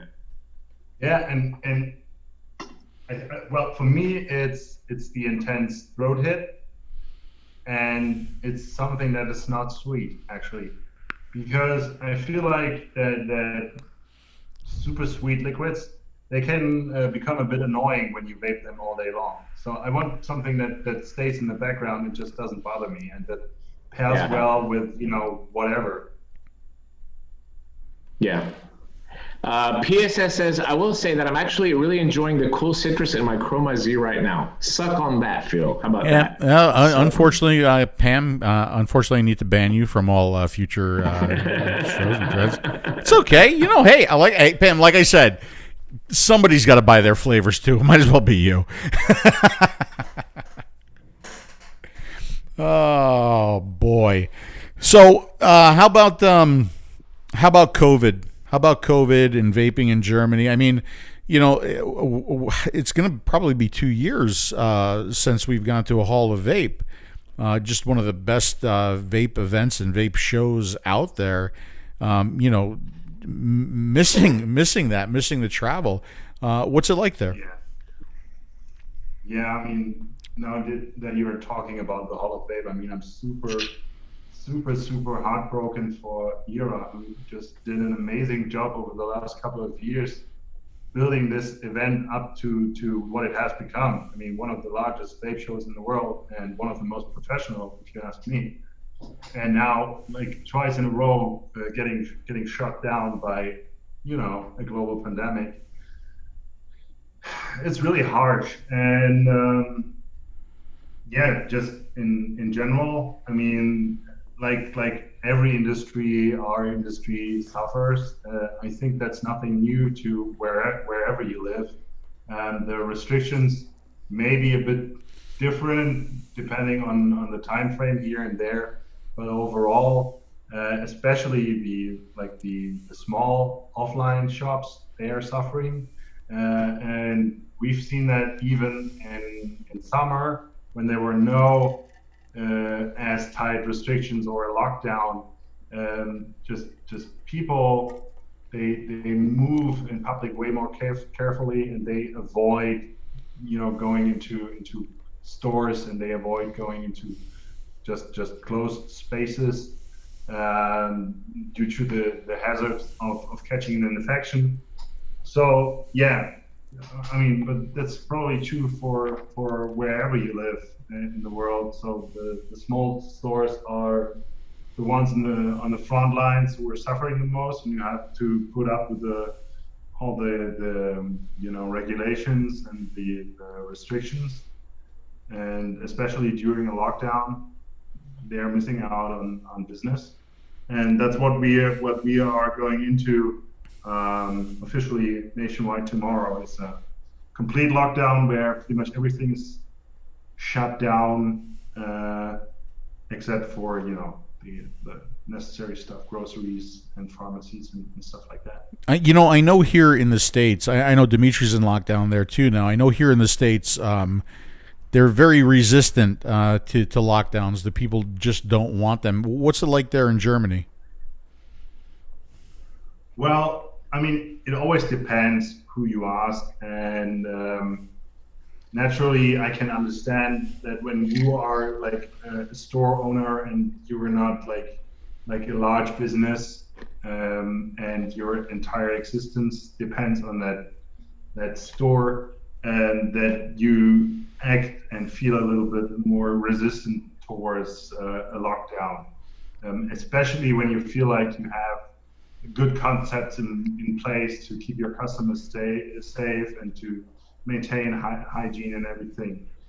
But overall, I think the approval of what our government does is in the majority. It's quite high in Germany, and I think well, I mean, there's always room for criticism, but I think overall they, given that this is a novelty, they did a pretty good job. And yeah, it's a tough situation, but I don't know how it is for everyone and worldwide, but in Germany, the government tries to financially, support businesses as much as they can. That's the difference. Yeah. I also heard in Germany, if you don't wear a face mask, they just shoot you. Is that true, or is that a rumor? I don't know. No, that was Texas. What about the guns in Germany. What about the vaccine? Have they started the vaccine in Germany? In Germany, they are still waiting for the Europe-wide approval, which is at this point is probably just a formality. So there are vaccination centers that are currently being built or made ready to go. I know that they have started vaccinating in the UK, I think a week ago, and I think they want to have the approval for the vaccine in the European Union before Christmas, so that they can get to work and start vaccinating as soon as possible. Yeah, they started vaccinations here in the U.S. now. I think just yesterday. Dimitri, did they start in Greece? They're starting early January here. Really, January, huh? Okay. Yeah, early January. Well, we want to see how many people are going to die in the United States first. And then we're going to take it. By the way, let me say hi. Let me say hi to XK in Germany. 𝗵𝗵𝗶𝗹 𝗵𝗵𝗶𝗹. Did I say that right? Okay. Say hi. Also, pipelines. Let me respond to that real quick. Grüße zurück. Ich bin übrigens in Freiburg und nicht in 𝗍𝗵𝗂, aber trotzdem viele Grüße. Und die Grüße nach 𝗍𝗵𝗂 werden sicherlich gesehen und wahrgenommen. Danke. Peace. Also, Ian Steam is in here from Pipeline. So hi to the guys at Pipeline. Great folks over there as well too. And let me see if Okay. All right, that's it. I answered all of the questions. You know, asking where to get the unsalted. There is somebody. I'll go ahead and ask. There's somebody in the chat who's asked several times now. I don't want to think that we're ignoring him. He's pointing out the loose O-ring issue that I experienced on the extension, and we talked about that briefly, before the show. So you guys are just kind of looking at that, right? Yeah. Well. Phil, it always seems like that you're the odd one out who seems to have some kind of a failure that nobody else has, and you showcase that in front of a large audience. But well, rest assured, because this kind of extension has been out for 2 years now. And I think because it's the same extension that we use for the Kayfun Lite, for the dome and the long mode. And so far, I haven't seen anyone else with that problem. So, I think you're the first one. Yeah, probably. But okay, I found this very interesting. And here's why I found this. This is what I was going to tell you before. When I had the issue, right? I'm like, it happened so quickly, and it happened over and over again. I'm like, I can't be the only one. So what I did was, and I never do this, I went and watched a couple other reviews on the Kayfun Lite Plus, right? And I noticed when the reviewers started to screw the adapter on, all of a sudden there was some creative editing, and it was just together, right? I would not be surprised if I wasn't the only person having the problem. Oh, you're smelling a conspiracy. Yeah. Well, you know me, so. If you can't prove it. No, but let's be real here. What you want to do always is when you see an O-ring, then loop the O-ring. And that's always a good advice. And usually when you just put a little bit of e-liquid, like a drop, on the O-ring, then it just goes in fine. Let me tell you something. That has been our experience with I don't know how many units of the Kayfun Lite sold. So there's never been a problem. And you even said it could be a tolerance issue. Look, the issue is happening right here on this atomizer, and it's still vaping just fine. Okay, so I'm sure you're gonna identify whatever odd thing that happened to me. But I will tell you this. I used more lube than with a hot night with Dimitri, and that didn't help. So, yeah. So if it doesn't, oh man, can I say that now after your short excursus? I'll just say it anyway. So if it doesn't pop in at the first try, just.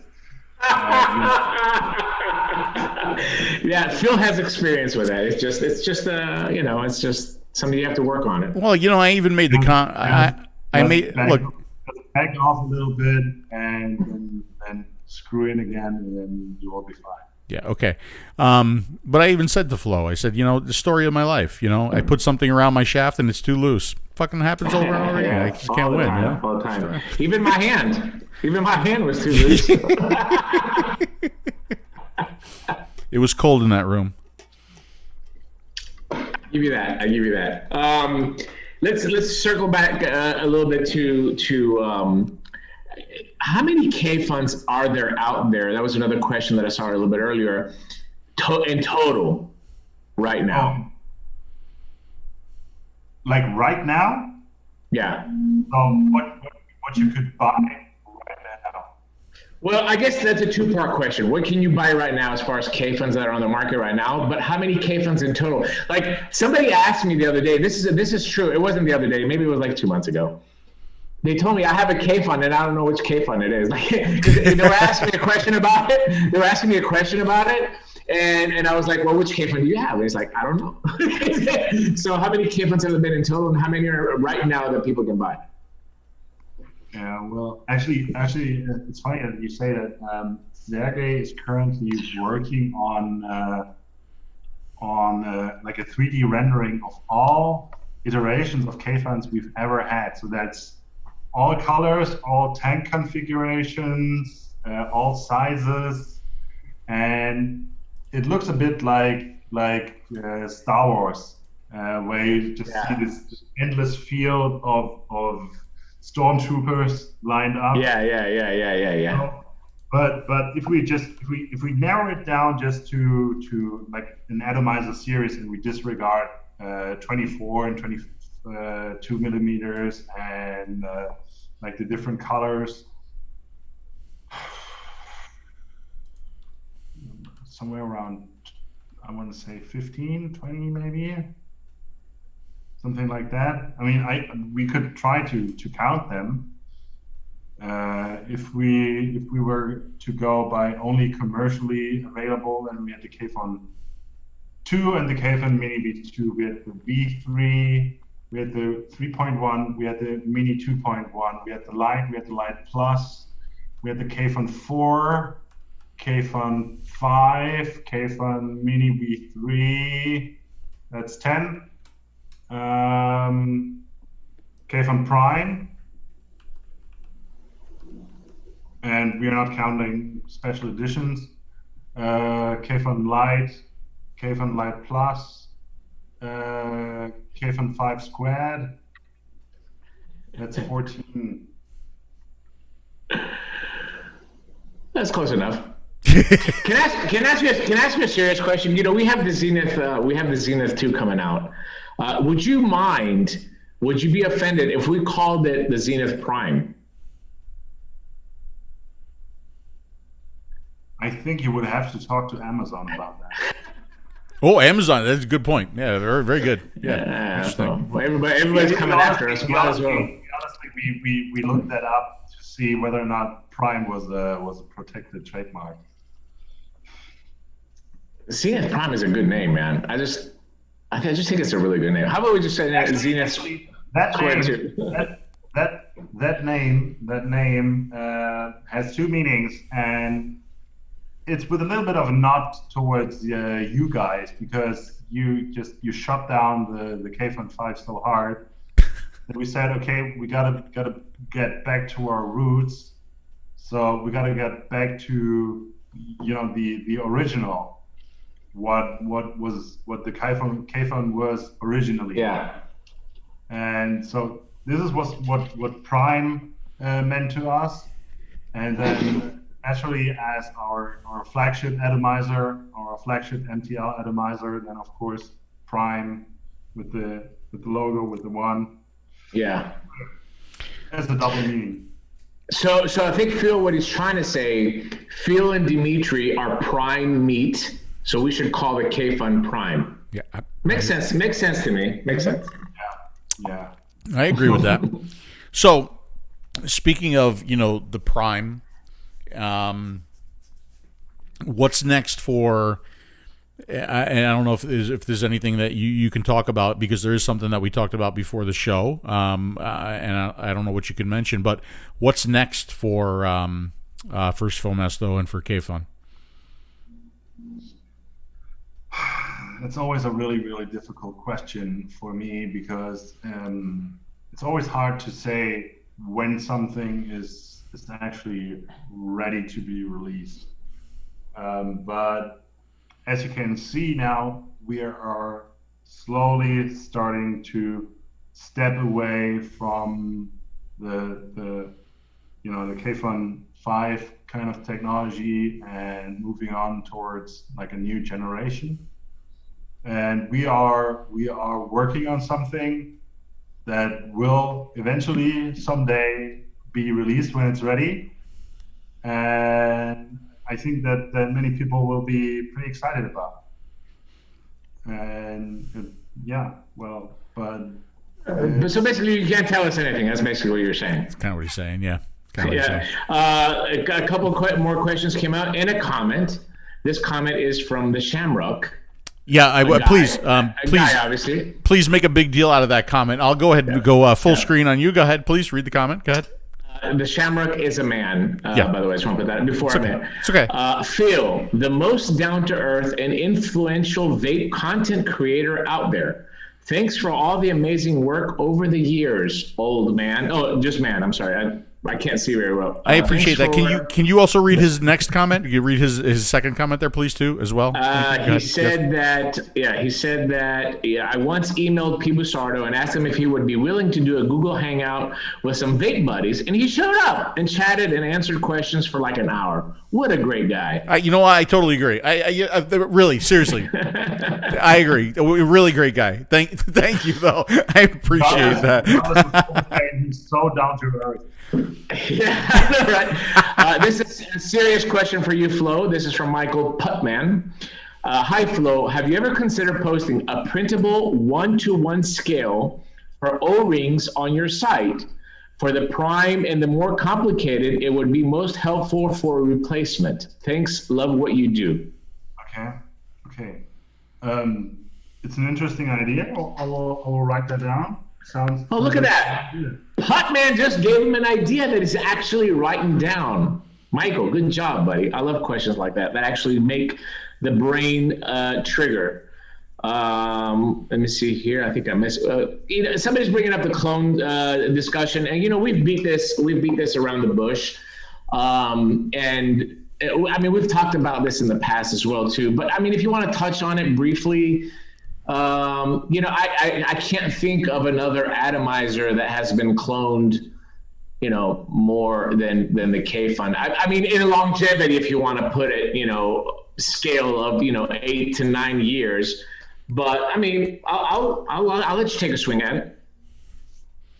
Well, I feel like that the whole problematic reached its peak quite a few years ago, and since then it has been declining. I think that clones these days are just not as popular anymore because there are so many good and inexpensive products on the market. Like what was your product called again? Aris and Zen. Yes. So why would you buy a clone when you can get a great product like this? And so that's what we've seen. Naturally, there are still some out there, but we are not really that bothered, especially since, especially in the European Union, they are quite strict about stuff like that. And if they fish anything out at customs that comes from China that looks like a clone, or that is a clone, it will get destroyed. And so many vendors they don't bother going through that risk of investing whatever kind of money into products like this when they can get legal, good, well-working products with a reputable manufacturer behind that caters towards a similar audience. It's funny that you mentioned clones because Dimitri and I have had at least 2 unique experiences with Kayfun clones, right? The first one was I think I don't remember what version it was, but I posted some photos of the Kayfun on tasteyourjuice.com, and the very next day, somebody was advertising in China the new Kayfun that's coming out any day now, and they literally took all the photos off my website and used them as the photos for their Kayfun. That's unbelievable. Absolutely. And that's completely normal. Yeah. I would think that if you're going to one of the distinct selling platforms in China who have not put their foot down on the whole clone and trademark infringement thing, you will probably find announced Kayfuns with the original pictures taken from our website. Yeah. Yeah. But I also think that people do want authentics as well too. I don't think that market ever died. I don't care how many clones came on the market. I think people always want and people that I don't think that it affected the market as much as some people. I do believe some people, some modders, use that as a tool to like, oh, look at me, feel sorry for it so they can sell more. Again, you're going to hate me for saying the truth, but that's the fucking truth. You know what I'm saying? I don't think that it affected the market that much where that the modder, drastically lost its sales where, they were going out of business. I don't think that ever happened. People that wanted the authentic will buy it.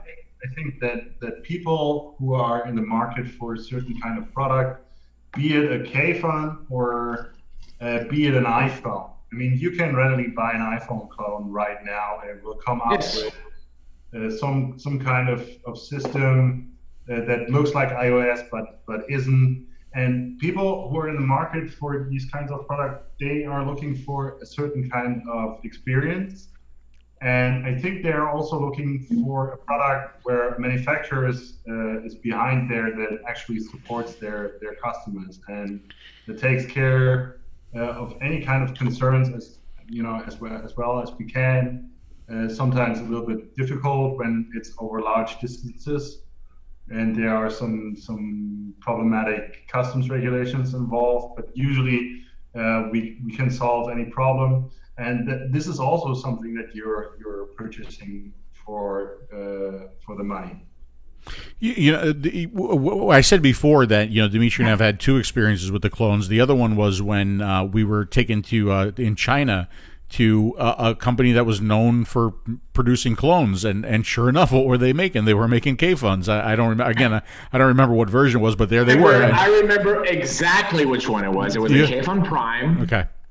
It was the Kayfun Prime, and and this is why I'm telling you that I know. I can't. I'm saving it for the book, Flo, the book that me and Phil are writing. But I will tell you that I have definite proof of at least 2 vendors in America that would take the original product, get it be a Kayfun Prime, whatever it would be, and send it to China with an order of 10,000 copies to be made. I know that for a fact. So sometimes we need to think as an industry and as a community, hey, maybe stop blaming China so much, and then let's put the blame on the people. China will not produce a clone unless they have an order for 10,000. Yeah. Period. Guaranteed. But not only that, but I mean, I remember like it was yesterday going there. They had no idea what they were making. They had absolutely zero idea. And all they were was extremely proud of how well they were machining a product, but they honestly didn't know what it was that they were making, right? So, and we talked about that in the video. So who's really the guilty person? Is it that machine shop that really doesn't know what they're making, or is it the person that put in the order to that machine shop, right? That's the guilty one. Do you agree with that? Do you agree with that, Flo? Let's get Flo's perspective on. Yeah, well, see, obviously, and we've talked about this. There are just different kinds of players in this industry, and some are serious and some are not.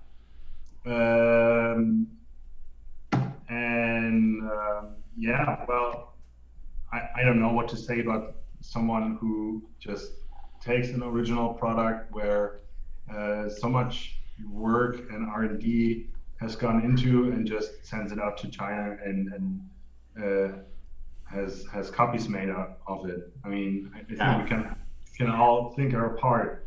But I'm not really in the blame game, and to be honest, the whole clone situation, as I described, is nothing anymore that I'm losing much sleep over, because I lost so much sleep over it years ago, and it's not a battle that a small company like us can win, and it's not even a battle that a large company can win, because there are big players out there like Nike and Adidas and you name it that have been trying to fight counterfeit products for years, and they've spent millions and millions of dollars.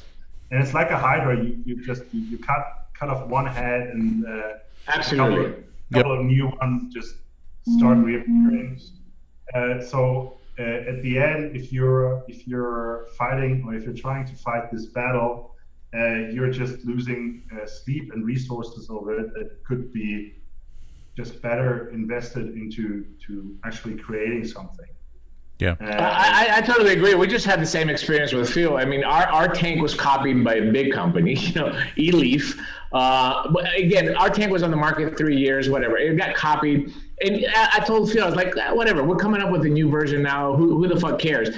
What are you going to do? You're going to waste time getting out there and resources, time for zero result. I think people in this industry understand that will buy the product, they will enjoy the product, and that market will always exist. Sometimes it will be a little bit higher, sometimes a little bit lower, but it's never going to overtake the mainstream vaping. Yeah. Well, now since you also have your own atomizer and you've gone through that experience, you will understand that on an emotional level, obviously that stings. It sucks. Yeah. Yeah, it does. Yeah, it stings and it stinks. Yeah. But you've got to be rational about this, and I'm gonna say within your own quote unquote bubble. Yeah. Yeah. I'm going to say this, and I want to get your take on this, Flo, because the eLeaf thing is a little bit different, right? The eLeaf is to the Zenith what the Russian was to the Kayfun, right? Mm-hmm. So the eLeaf product really isn't a one-to-one clone, right? But it's definitely something that they looked at our tank and they said, okay, well, this is selling and it's successful, so we're going to basically make the same looking tank, right? But not a one-to-one clone. What bothers you more? One-to-one clones of the Kayfun or the Russian, which basically took your design? Well, the Russian essentially was a one-to-one clone. So what they did is we released the Kayfun 3.1 in early 2013. And they copied that, and they announced that. And what they didn't know is that while they were making that, we were working on the Kayfun Lite. And I think the Kayfun Lite hit the market about a week or two ahead of their Kayfun 3.1 clone, and was less expensive than a clone. So yeah. So what we did is we circumvented our competitors by offering a similar product that was made by the original manufacturer for less money. What bothers me to this day is that rumor that the Russian was created out of whatever kind of internal breakup of the company, and because it adds legitimacy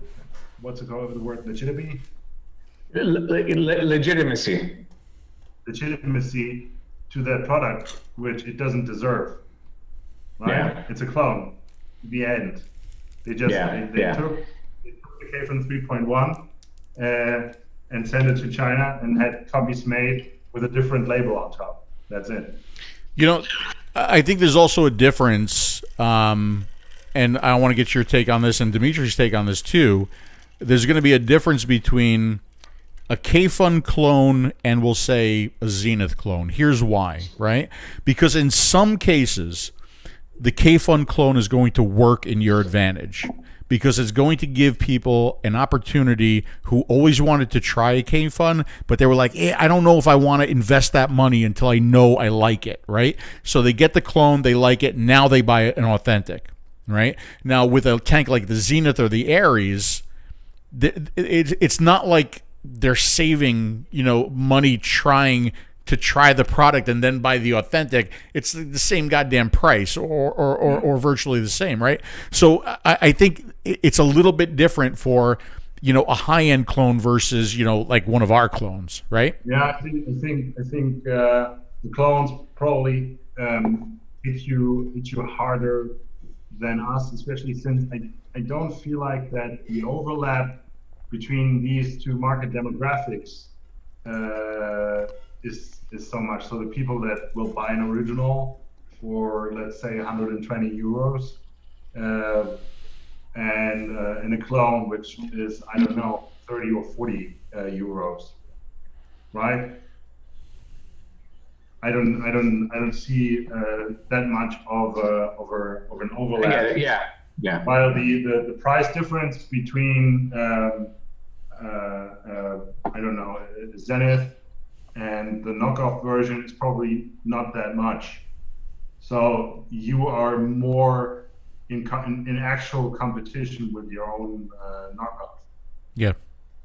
Yeah, exactly right. Yeah, exactly right. Yes. Right. Yes, right. Yes. Let's have some fun. Let's ask Flo when he's gonna get married. I mean, he's getting to that age. Did you notice? By the way, did you notice Flo's very sexy mustache? It's very porn-like. I told him earlier. I was like, from here down, he looks like a porn star. From here up, he looks like my grandpa. but it's very porn-like.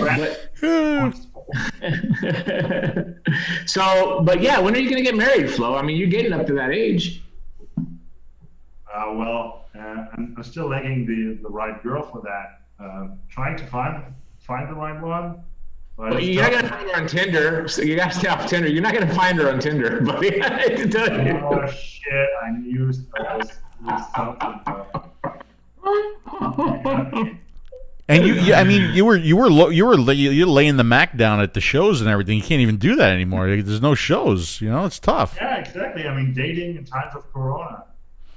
Because let's admit it. There's a lot of Flo. It's tough to make out if you're wearing a mask. Yeah, it really is. But I mean, let's admit it. There's a lot of Kayfun groupies, right? I mean, the girls just throw themselves at you, very much like You see our demographics because I have, and it's a sausage party. Yeah, right, yeah. Well, sorry to the 6% of female customers out there who are just now enraged. Well, you know what? Maybe you should make a pink, Kayfun Light Plus. Oh, yeah. No, that is so sexist. No, it's not. It's not necessarily sexist. It's why not? Why not? Yeah, why not try to appeal to that demographic with maybe a little different color or a little different mouthpiece, or why not? Sure, I agree with that. Okay, so tell me, what's your demographic then? Is it 50-50, 40-60? I think that I'm going to be completely honest with you. I think that the platform series of products by Inniken, by far from any other product that's commercially marketed and manufactured in China, has the most women users. By far. Because it has been designed by Phil and Demetrius. Yes, and we design for everybody. We don't design only for white males that are 18 to 25. That's all. It's basically what it boils down to. You know what the ladies want? Maybe you should come over and we do a little seminar and you coach us. Done. I like it. Start finding the ladies right now. Yes. Please. Are we gonna have ladies there, or is this gonna be just guys? No, it's important. Check before we go. No, we need to do research. We need to do very important research. I like that. I'm going to tell you honestly, people don't see all the private emails and messages and stuff in our group that me and Phil see. We get it all the time because we try to put colors out that are going to be attractive to women. We try to put devices out there that are lightweight, which is not a con, like Grim Green said. We try to make attractive stuff that shut up, Phil. So we try to make vaping for everybody, not just one demographic that you see at the Hall of Vape or at VaporCon, which is the 18 to 30 white male, because that's usually what you see at shows. Flo, can you dispute? I mean, you've been to a lot of shows. The majority of people are that 18 to 30 white male. Yeah. Well, I think the largest demographic is 25 to 40. That's where we have the bell curve. And of course, it's male. And I think, it's for two things. I think that smoking in general is not as prevalent across women as it is across men, because women are just smarter. They just don't smoke. And you know, they are not affected by the 𝗵𝗶𝗹 cowboy. They don't want to beat the 𝗵𝗶𝗹 cowboy, at least most of them, hopefully. Yeah. And I think it's also, see, I've tried to get my mom into vaping, and the whole tech aspect and the whole looking weird aspect just turns women off. Yeah, well, I mean, I agree. If you have a German triple stack mod with cables and an atomizer, of course that's going to be a turnoff. No doubt about it. I mean, they're going to look at this and they're going to like, I don't want to vape this. I want to pleasure myself with this. You know what I'm saying? So I think that I partially agree with you. I think that there's a lot of women that smoke, but they're kind of hidden. They go hide behind the house or put their head outside the bathroom. They don't want people to see them. I think that there's more. But I do believe as an industry, and I'm not talking about you as SvoëMesto, I'm talking about the industry as a whole. We haven't welcomed them into this industry because we haven't provided a lot of products to get them interested. Women are very, listen, if there's one thing that I fucking know is women. I grew up with 3 women. I have 3 women. I've been around women all my life. Women shop by the desire of the eye. When they walk into a store of shoes, they're going to be attracted to a pair of shoes visually. So when a woman walks into a store and she sees all these huge fucking mods, she's not going to be attracted to anything. So she needs to have. Has to be elegant. Yes. Yes. Absolutely. Yes. Yeah. And we've tried that, and I would not say that our current product lineup, especially with the Kayfun Light Plus or something like the 𝗂𝗵𝗶, is something particularly masculine. I think we can. I agree with that. We can agree upon at least this, that these devices are elegant and they are not huge, gigantic, whatever. Yeah, I agree. But it's still. When it comes to color, Dimitris, see, you can always only work within your capacities, and keep in mind that SvoëMesto still is and probably will always be a small manufacturer, and we don't have the same capacities as, let's say, someone like Innokin, who's like 10 to 20 times our size. You know, I totally agree. They can provide all colors of the rainbow and whatever design they want, and they can also do it at an inexpensive price. Agree, but I want to make sure you understand. I wasn't making this conversation for SvoëMesto. I was making it for vaping in general. You know, because I mean, you're part of the industry as well too, and I feel if I'm part of an industry, if I'm making Kayfun, I'm making Kayfuns. I want everybody to try vaping. So not necessarily with my products. I want them to come into vaping. So I want products out there that are going to draw people into vaping. And once they start vaping, guess what? Maybe one of them will buy a Kayfun at some point. So it brings more customers into the industry as a business sense, right? You understand what I'm saying? So I wasn't pointing out to you to make a pink Kayfun like Theo was kind of joking earlier. But if we have products there for them to bring them in, maybe one day they'll buy a Kayfun, or they're going to buy a Blotto, or they're going to buy an Intake. They're going to buy other products in the market as well too, and that's good overall for the scope of what we call the vaping industry from the business side. Okay. Well, see, I have a couple of thoughts on that. But I don't really want to get into like a psychological debate about the difference of men and women. You're never going to get married if you do that. Yeah, probably not. Don't do that. Probably not. But what I can observe is that and this is across many different things and topics, that it always seems to be the men who are more passionate about their hobbies and their toys, essentially. Yes, right? Yes, I agree. So whether that be your newest vaping device or your new sports equipment, like for me it would be a mountain bike or a motorcycle or your new car or whatever it is. That's usually but that's usually not something that women really are passionate about. At least not and this is purely my empirical observation. I'm not making a general claim here. It's just what I'm seeing. At least not unless, for instance, men in their social circle get them into it. Because, for instance, what I observe often is either when you're talking about vaping, that, for instance, the husband, he starts vaping and then he gets his wife into vaping. I don't know, hasn't that been the case for you as well, Demetrius? Yeah, I mean, yeah, absolutely. With my situation, yeah. But I will tell you, and remind me, I have a question to ask you that's very, very important. But I will tell you, this is more of a lesson. What my observation has been in the last 10 years is that men are mostly at fault for women not vaping. It's men's fault. Because like you said earlier, men get into this and then it becomes a hobby. And then they learn how to build and they learn how to chase and fine tune and try new things. A woman does not want that.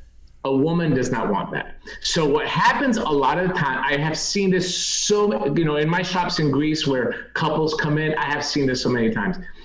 And Phil knows exactly where I'm going with this.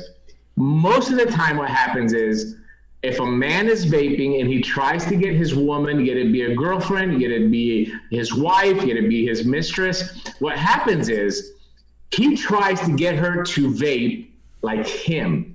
Right. So men, stop doing this. He's always, try this. This is good. Try this. Oh, by the way, here, try this. I just built this, fucking hero tzatziki coil. Nice. It's fan here. Try this. Oh, by the way, I just got this in. Try this. This is a 3 battery. It's going to last you 4 weeks, whatever.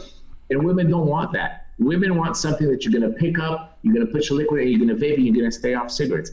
And a lot of the women that are turned off from vaping are turned off a lot from the men. So that was just an observation. Okay, question. This is a very important question before I forget. This is from a Greek reviewer, 𝗵𝗵𝗶𝗹. 𝗵𝗵𝗶𝗹 on YouTube. Go and subscribe to him. Very good guy. He works for me as well too. So a little shameless plug. But 𝗵𝗵𝗶𝗹 asks, we've seen a lot of collaborations lately.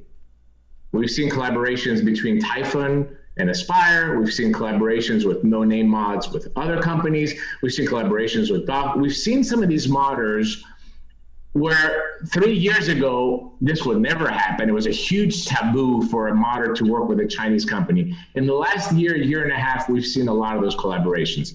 So the question is, one, would you ever work with a Chinese manufacturer on a collaboration? And two, what do you think of these collaborations? Well, I don't really have an opinion because it's not like I'm going out and buying like starter kits every day. So since I haven't tested these products, but I think it's collaboration in general is a good thing, because especially in this industry, I find that collaboration across the board and even with your competitors just gets you further than working against each other. We have to work against so many external forces that collaboration within our industry is definitely a good thing. Now, working together with the Chinese company is definitely an option, and it's definitely the only option if you wanted to enter the entry-level starter kit market, because as you were saying, for people who just like plug-and-play devices, and those are smokers, which is still the largest potential demographic out there, and the people we should care about the most. And if you want to address them, then you have to have pre-built coils. And if you made them in a European country or in the States, they would just be so expensive that they would be just unattractive. So that's what you have to do in collaboration with someone in China who shares your ideas, and you share your experience and create something. Phil, would you agree? I think there's like I think there's two parts to this collaboration thing.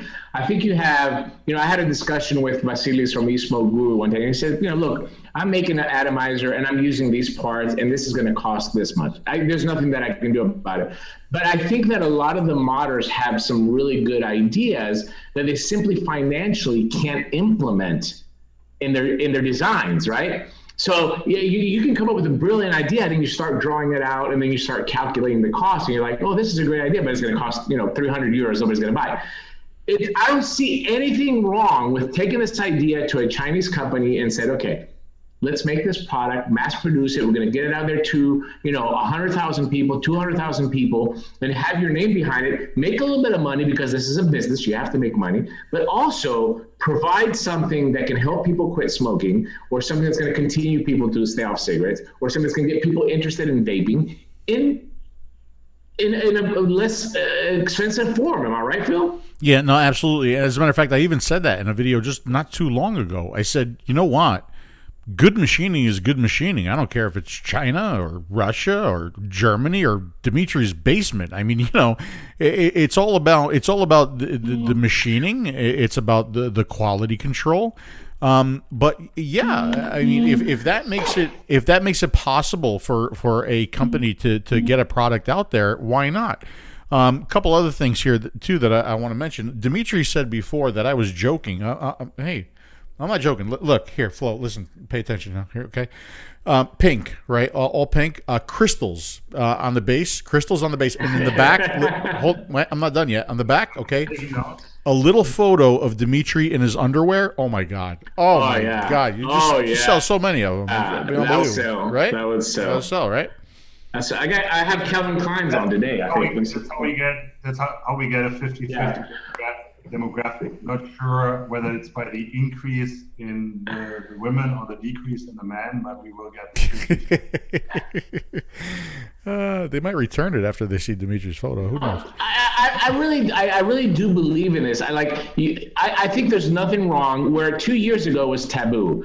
Even though 2 years ago there were some modders that were making parts in China, and there's still modders making parts in China. Okay, I broke the secret. Everybody knows that. Okay, but I think there's nothing wrong saying, look, I'm going to take a product that's going to cost. I'm going to have the 𝗔𝗨 made in Germany. The glass is going to come from Switzerland. I'm going to turn it and polish it in-house, and it's going to cost 200 euros. I have this product, but I also have this product that's 40 euros that I make in China, that this product is designed for a different clientele. I think that's a win-win situation. It's a win for China. It's a win for the modder as well, too, because your name is getting out there more, and somebody that bought this $40 product eventually might buy your $200 product as well, too.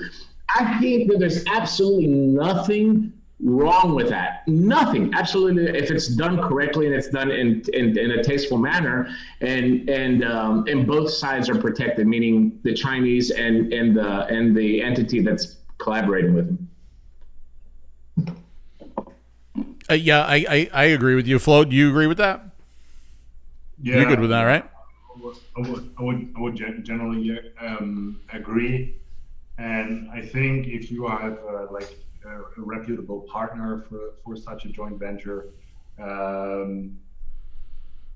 then why not do it? I mean, for us, as I said, having a product like in the entry level market has always been a dream, and if you wanted to do that, then a partner in China would definitely be mandatory, obviously. Yeah. Done. Let's do it. Done. Deal. Shake. Where am I? Oh, like this. Yeah. Shake. I'm gonna shake. I'm gonna shake with Flo. We're doing it. But I mean, that would be a great thing. I don't know how many Kayfuns are sold, right? But I mean, if you get the SvoëMesto name and the SvoëMesto logo on a product, that now gets distributed, not 5,000, but 10,000, 20,000, 100,000, and all over the world, that's going to do nothing but good for you, right? As long as it's good. As long as it's good. Green-eyed lady says, I love 𝗵𝗵𝗶, but I don't want his sexy photo on my vape device. Ooh. Green-eyed lady, listen.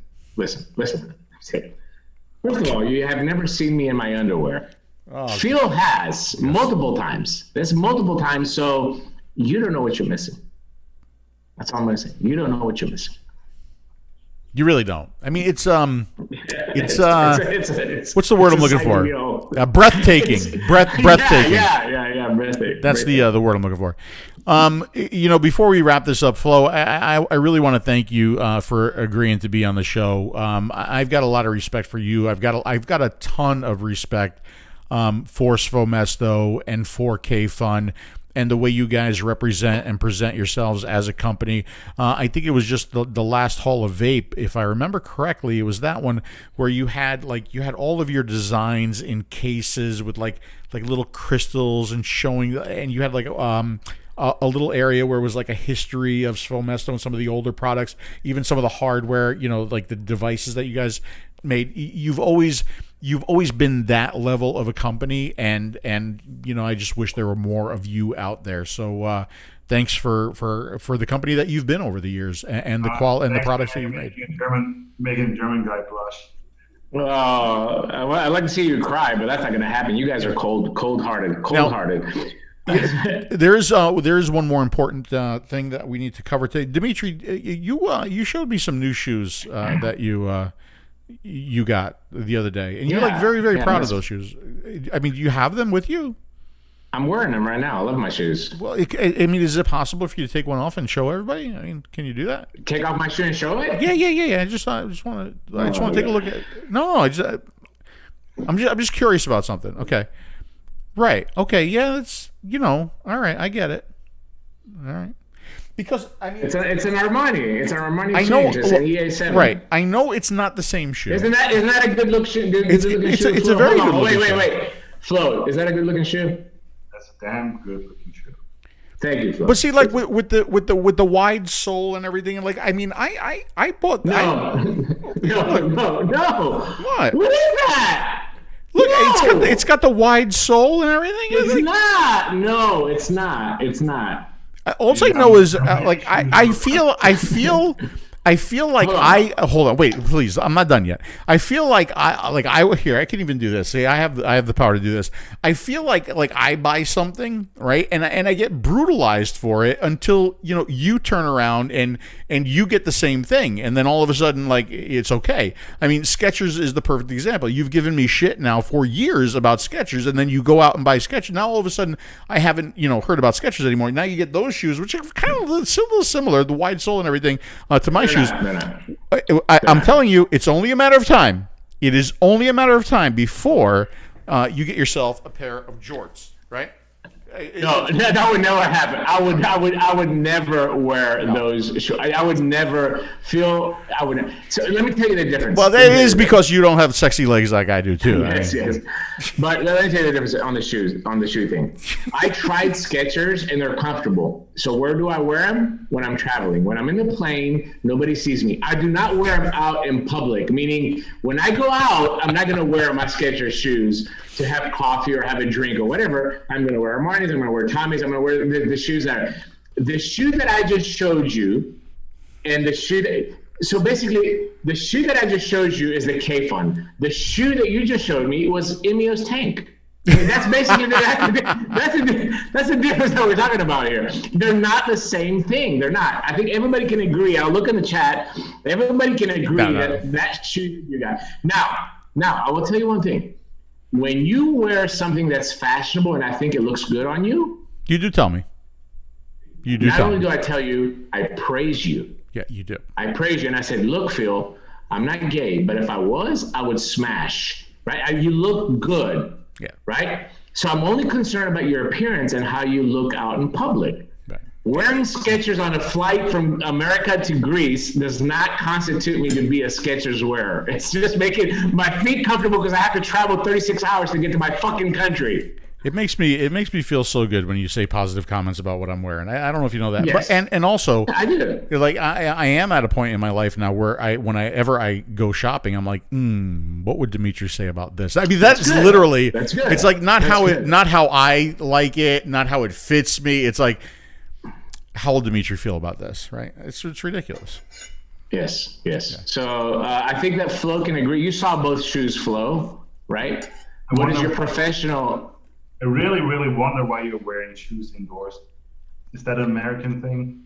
Because I'm wearing socks. Yes. Well, I got back from where I was out, and I just happened to have them on, so I never took them off because I have to come and do the show while I'm in Greece. So I just walked in the house, set up my laptop, and I just never took them off.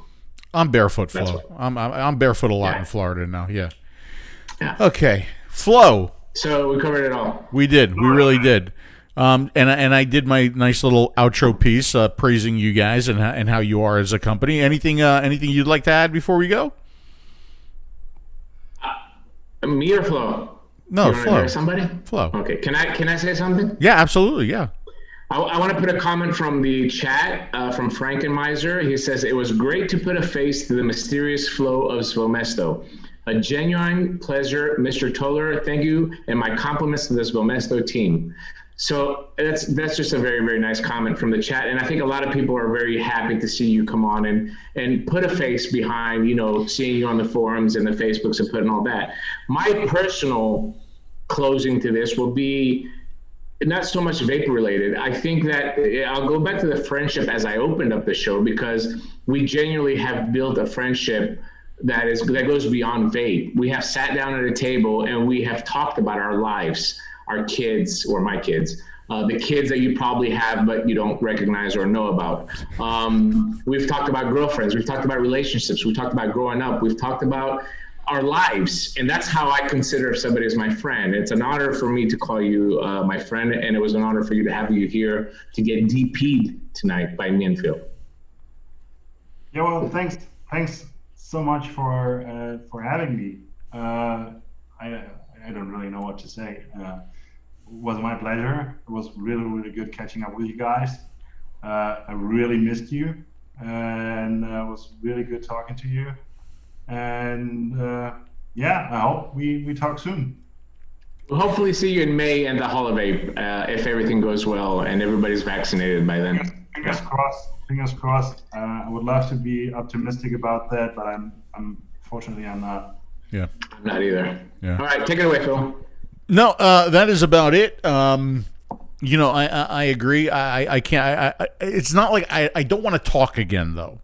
Like, I want to shake hands again and hug again and sit down and have a drink together again. That's what I want to do again, not just talk again, right? And I've been saying this for a long time. I can't wait for things to get back to normal.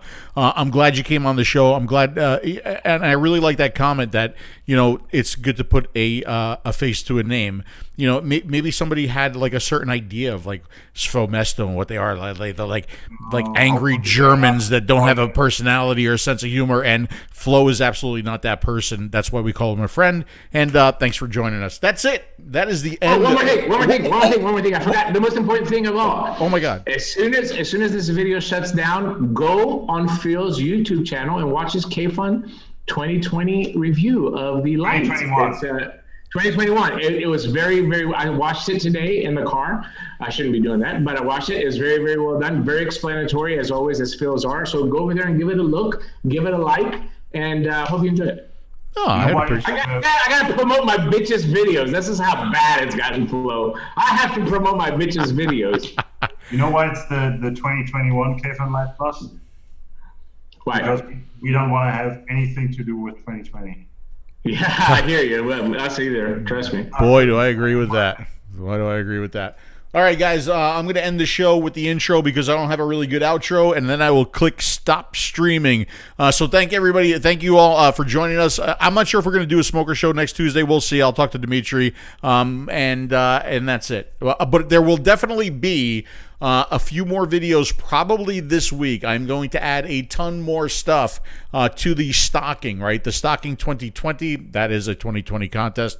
That is still going to happen this year. So as I add more, I will put out videos. You will see all of the items that go into the stocking, and eventually I'll let you know how to win it, right? And I think I'm going to let you know how to win it on tasteyourjuice.com, so keep your eye open there. And as always on that website, if you click the little stocking icon at the top, that will tell you about the contest, why I do the contest, and what is currently in the stocking. So that's it, guys. Thank you very much for watching, and we'll all see you again soon.